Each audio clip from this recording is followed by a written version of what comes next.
right, guys, so I decided to make an anatomy video with the models instead of just the pictures because I think some of you guys might learn better this way, kind of getting my explanation along with the anatomy at the same time. So here goes. This is a right foot. You guys are looking at the lateral side or the outside. So this would be the outside of your ankle. This would be your little malleolus, your lateral malleolus, your ankle bone. And then if I flipped it this way, this would be the medial side or the inside of your ankle. This would be the ankle bone or the medial malleolus on that inside. This would be the arch of your foot. But we're gonna look at it from this view first. Okay, again, this is a right foot. So like we talked about in class, you're gonna have these two lower leg bones that work their way down and meet with the tarsal bones to create the ankle joint. So first you have this big one, your shin bone is the tibia. This big one is the tibia.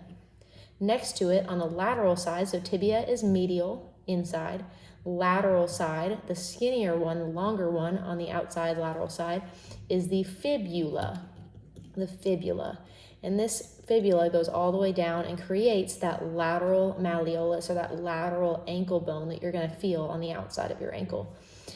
Similarly, the tibia, see how it has this little block right here? This is the lateral the medial malleolus or the medial ankle bone created by the tibia. So tibia, medial malleolus, fibula, lateral malleolus. And as you can see here, they have a little bit of a separation and then come together here to touch the first tarsal bone, the talus. The tibia and the fibula meet the talus to create the talocrural joint. Talocrural, talocrural joint, your true ankle joint between the talus, the tibia, and the fibula. So this is the talus, all the way down here like this, the first tarsal bone. You can see it on the medial side. This is still the talus, all the way here and up there. It's a big old talus, okay? Then after the talus, you're gonna have your heel bone or your calcaneus, this guy right here. Big, giant calcaneus, big heel bone. You can't really see it from the anterior side, but here is the lateral side. This whole thing here is your heel bone. This whole thing is the calcaneus. So this is the lateral view of the calcaneus, and this is the medial view of the calcaneus. And again, there's that talus, okay? We're gonna stay on this medial view because we're gonna look at our next tarsal bone. This tarsal bone is the navicular. This is on the medial side, the inside, and it articulates with the first, second, and third toe, the first, second, and third cuneiforms, which we're going to talk about next. So you have the navicular here on the medial side. You cannot see it from the lateral side except for this little piece right here. Okay, this is the lateral view of the navicular. If you look at it from an anterior view, you're going to have your tibia and your fibula, your talus, and then your navicular is going to be right here. There's that navicular, okay? Next to the navicular is going to be the cuboid bone.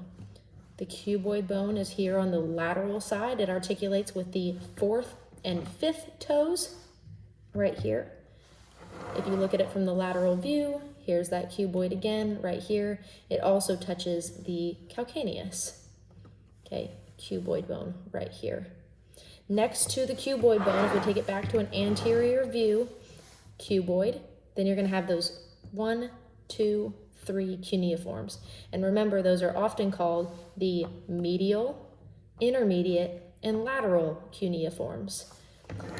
From a medial view, you can see the first one, the first cuneiform. From a lateral view, you can see those other two, this one and this one, the lateral and intermediate, or third and second cuneiforms. And from an anterior view, you can see them a little bit better, first, second, and third. Medial, intermediate, lateral. Then there's that cuboid again. the talus again, right here, the navicular, and then that big old heel bone, the calcaneus. Okay, so that is the lower leg bones and the 7 tarsal bones.